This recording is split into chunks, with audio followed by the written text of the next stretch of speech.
The Japanese began their push toward the south even before the fighting in the Philippines had fully ended. Their forces moved quickly, wasting no time after Manila fell. Within only 3 weeks they had landed troops on Rabuel, in New Britain, and Cavite, in New Ireland. These positions gave them a strong foothold from which they could strike outward. From Rabaul they launched 2 major thrusts, one moving into New Guinea from the southwest, and the other sweeping across the Solomon Islands from the southeast. The broader objective behind these maneuvers was clear to Allied planners. They intended either to conquer Australia outright or isolate it so completely that it could not serve as a base for American counterattacks. New Guinea itself presented both a challenge and an opportunity, stretching more than 1,500 miles from northwest to southeast and covering over 300,000 square miles. It was one of the world's largest and least explored islands. Much of its interior was dominated by dense, tangled jungle and rugged mountains that created natural barriers almost impossible to cross. For the Japanese, these harsh geographic features slowed their attempts to advance across the island. For the Allies, they formed a final line of protection that kept Australia from falling immediately under threat. In early March 1942, the Japanese strengthened their hold on New Guinea by establishing camps at Lae and Salamoa in the Gulf of Papua. These outposts became forward bases for additional operations along the Papuan coast. Their rapid success sent waves of anxiety through Australia. Officials there began serious discussions about abandoning much of Queensland, the entire northern part of the country, and preparing to fall back to a defensive line just north of the city of Brisbane. The fear was that if New Guinea fell completely, Australia would be exposed to direct attack. But the Japanese advance was interrupted by an event at sea that changed the trajectory of the campaign. At the same time that Crete fell to Axis forces on May 6, the first naval battle in history, fought entirely by aircraft launched from carriers, unfolded in the Coral Sea. This engagement, known as the Battle of the Coral Sea, took place from May 4 to May 8 southeast of New Guinea. Neither fleet ever came within sight of the other. Instead, planes did all the fighting. The Japanese lost a carrier and suffered damage to several ships. The Americans paid a heavy price as well, losing the carrier Lexington and seeing the Yorktown critically damaged. Even though the battle ended without a decisive victor, it forced the Japanese to call off their immediate plans for capturing Port Moresby by sea, and marked the first time their southward momentum had been seriously challenged. Despite this setback, Japanese forces resumed their advance. They shifted their strategy and began pushing across the Kokoda Trail, a narrow and treacherous mountain path that wound through the Owen Stanley Range. Their goal was still Port Moresby, the last major Allied outpost guarding northern Australia. After landing troops at Gona, Buna, and Sanananda on July 21st and 22nd, the Japanese began working their way inland. At one point they advanced to within 32 miles of Port Moresby. The terrain, however, turned into a formidable enemy. Soldiers on both sides had to contend with steep ridges, deep mud, insects, disease, and unpredictable weather. Around the same time, another Japanese force landed near Milne Bay on the eastern tip of New Guinea. This appeared to be preparation for a combined land and sea assault on Port Moresby. Australian troops, later reinforced by Americans, fought fiercely. After 3 days of intense combat, Japanese destroyers extracted the remnants of their outmatched landing force. The destroyers returned in early September to bombard the Australians, but by then the tide of the battle had begun to turn. On September 11th, Captain Cornelius W. Flynn led a destroyer squadron north in an attempt to locate and intercept Japanese ships. But the enemy had already retreated. From that point on, the Japanese made no serious attempt to retake Milne Bay. The fierce and costly campaign on Guadalcanal also played a major role in weakening Japan's ability to reinforce New Guinea. The majority of Japanese naval, air, and ground forces were poured into that struggle, leaving fewer resources to support operations in Papua. This allowed American and Australian troops to focus on driving the Japanese back.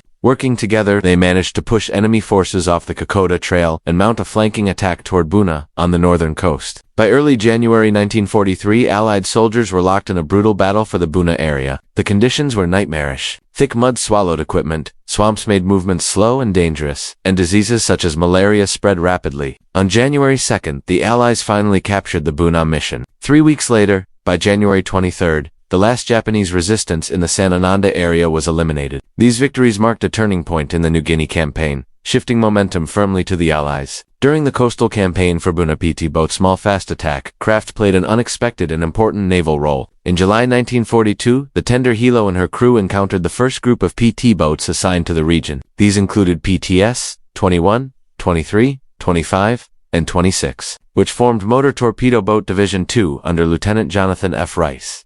10 days after the encounter, the Hilo departed Pearl Harbor for Palmyra Island, 1,100 miles to the southwest, towing to PT boats while the others traveled on their own and refueled daily. At Palmyra, the PT boats joined in the island's weekly combat exercises, Admiral Nimitz, passing through the region on his way to Guadalcanal, later suggested that the PTS be relocated farther south where they would be more useful. After undergoing quick repairs at Pearl Harbor, the Hilo went back to retrieve the PT boats. On October 25th, the group departed Palmyra, reaching the Ellis Islands by November 2. During this period, the crews were also alert for a missing aircraft carrying Captain Eddie Rickenbacker, a famous World War I ace who had been on a special assignment when he became lost on October 21st. A few weeks later, on November 11, Lieutenant Junior Grade Frederick E. Woodward spotted a yellow life raft south of the atoll while flying a Navy Kingfisher scout plane. This sighting was the last trace of the downed aircraft. Soon afterward, Lieutenant Cluster, operating PT-120, found a badly weakened man drifting in open water. He identified himself as Captain William T. Cherry Jr.,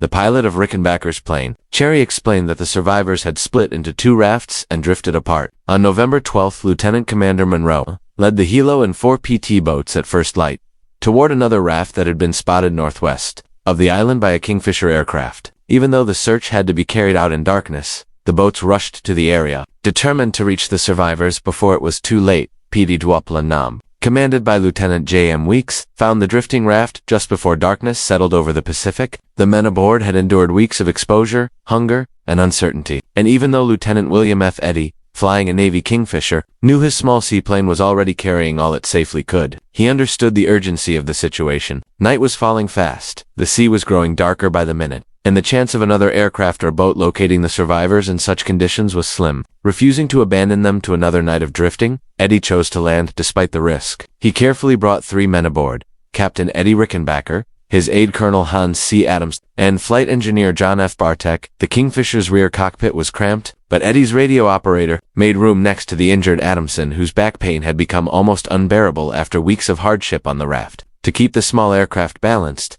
Eddie secured Rickenbacker on the starboard wing and Bartek on the port wing. Only then did he begin the long, slow taxi toward the base at Funafuti, nearly 40 miles away. Before they had gone far, PT-26 arrived. Bartek and Rickenbacker were moved to the boat, but the rescuers agreed that shifting Adamson again could worsen his condition. The safest course was to let Eddie continue taxiing the plane all the way to base. Lieutenant Edward M. Garden later recalled a surprising moment when the weakened Rickenbacker climbed aboard the PT boat. He insisted, despite 21 days on a raft, that he wanted to examine the vessel. He said he had never seen a PT boat before. The captain, baffled but amused, gave him a brief tour, pointing out its layout and armament, while the crew marveled at his resilience. The next morning, Lieutenant Colonel Franklin boarded the Hilo, after it anchored at Funafuti, and brought word that a third raft had washed ashore on 60 miles to the northwest, where 3 more survivors had been found by a coast watcher. Monroe immediately ordered the Hilo underway. By afternoon they reached the island, but the lagoon's shallow, muddy water made it unsafe for the tender to enter. Monroe sent the whaleboat with Garden and Dr. Guinea instead. An hour later they returned with 3 survivors: Staff Sergeant J.W. Reynolds, Lieutenant J.H. DeAngelis, and co-pilot Lieutenant J.C. Whitaker. Whitaker appeared relatively strong, but the other 2 were gaunt, weak, and covered in painful saltwater ulcers. Monroe noticed that the oldest survivors, Rickenbacker and Whitaker, were paradoxically in the best condition,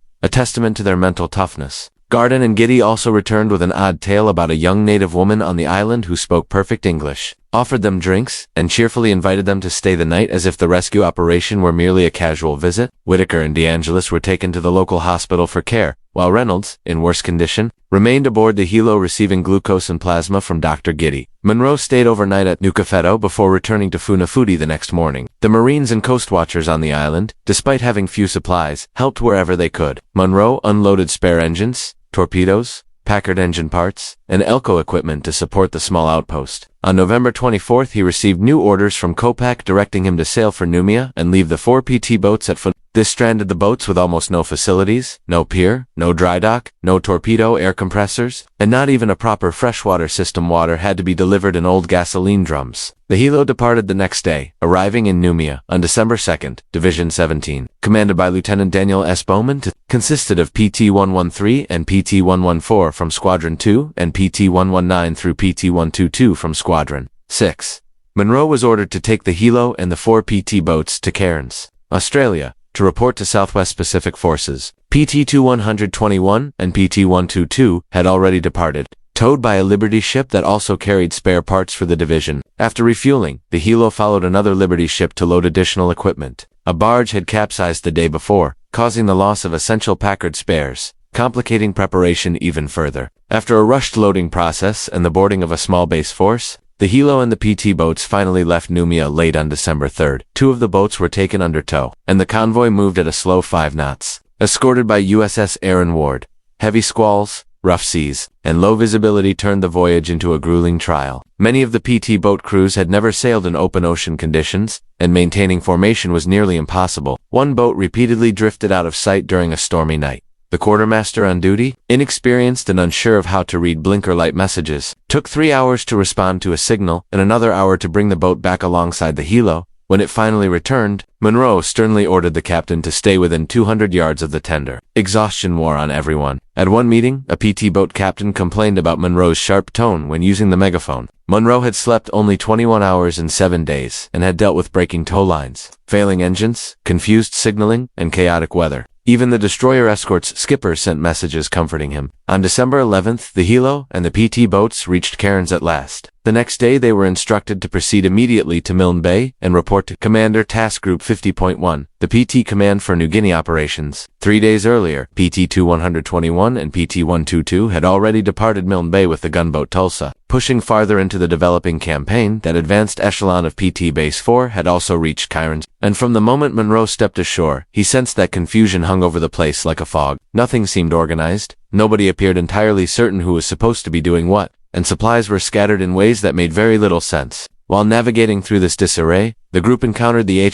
an Australian destroyer whose captain, called her J.D. Moore, was known far and wide for maintaining a notoriously intense wine mess. The sort of place sailors whispered about with equal parts awe and dread. The chosen location for the PT base turned out to be situated in the middle of a mangrove swamp, a place where the ground felt soft under every step and where mud clung to boots with stubborn persistence. To make matters worse, no construction equipment had been provided, meaning every improvement to the site would require raw muscle, improvisation, and patience. When Monroe and his men examined the squadron equipment that had been offloaded earlier, they found it scattered in a municipal warehouse, rifled through as though someone had examined every crate and then walked away without putting anything back. They salvaged what they could, loading up essential gear and securing the advanced communications unit under the supervision of Enon Simon, who took his responsibilities seriously even amid the chaos. To lift morale, each man received a bottle of Australian beer and a small Red Cross package. Small comforts that briefly cut through the tension of the day. That evening aboard the HMAS Arunta was tense, with an atmosphere that seemed to vibrate between unease and formality, as if no one could quite relax. Late on the 15th, the Hilo finally left Cairns, meeting up with its escort, the USS Patterson, commanded by Lieutenant Commander Schultz, who happened to be an old classmate of Monroe's. Because of the relatively short distance ahead and the persistent threat of enemy air attacks, the PT boats were ordered to operate independently, refueling whenever necessary rather than traveling in a tight group. The weather continued to be miserable, with rain, squalls hammering down unpredictably, and clouds hanging so low they felt close enough to touch. Schultz grumbled about it in sharp, sarcastic remarks that seemed to cut through the air almost as sharply as the wind. On the morning of the 17th, they finally sighted the jagged outline of the New Guinea coast and confirmed their position. After that, Schultz turned the Patterson around and called out his farewell, explaining that this was the farthest point he was authorized to escort them. The sudden absence of naval support made the crews feel isolated, fully aware that this would be the last American naval vessel they would see for months. Aside from the dependable presence of the Tulsa and the occasional small auxiliary vessel, Milne Bay offered several anchorages suitable for the Hilo, but it quickly became obvious that it sat far too deep behind the front lines to be an effective forward PT operating base. Oru, only 15 miles from Buna, was controlled by Army forces who had advanced nearly 200 kilometers up the coastline.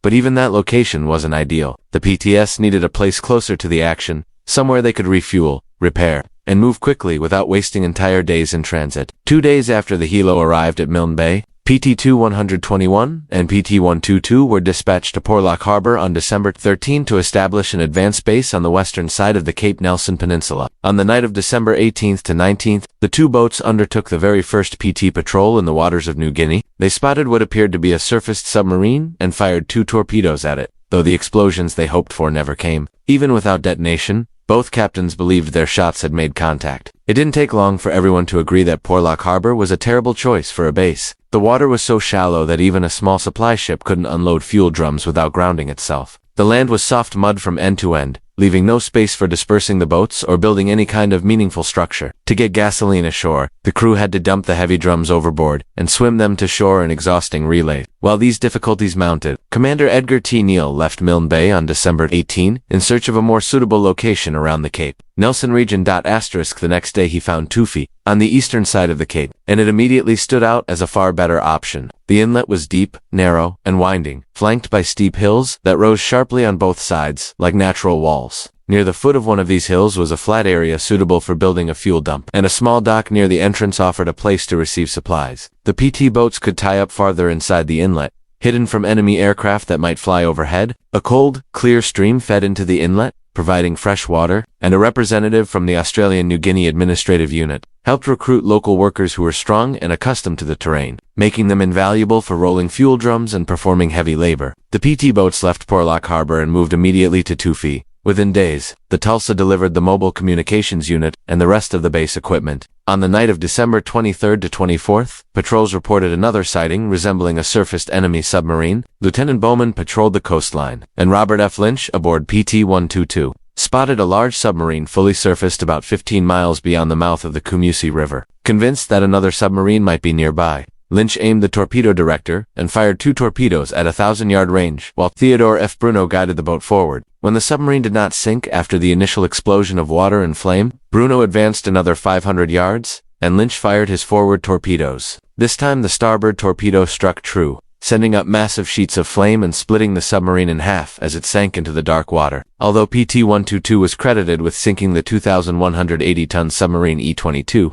later studies cast doubt on this claim and left the exact identity of the submarine a mystery. 10 minutes after the explosion, PT-122 narrowly avoided 4 retaliatory torpedoes fired by another enemy submarine hiding nearby. That same night, PT-114 and PT-121 attacked 3 enemy landing craft carrying Japanese troops near Douglas Harbor, sinking 2 and setting the third on fire. Despite coming under small arms fire from the enemy, none of the PT crews were injured, and the boats escaped without damage. Commander Neal later admitted that the tactics used by both sides felt chaotic, a product of the difficulty of fighting in such unpredictable conditions. By early January, it was obvious that Buna was on the verge of falling. A powerful Japanese force consisting of cruisers, destroyers, and merchant ships was reported leaving Gasmata on January 6th, but it never posed the threat everyone feared. The PTS waited for a confrontation that never materialized, later discovering the enemy convoy had slipped into Leh with only minor damage from Allied aircraft. On the night of January 17th to 18th, PT-120 encountered 3 barges carrying Japanese Army officers near Douglas Harbor. The boats came under intense fire from machine guns and 20 mm cannons,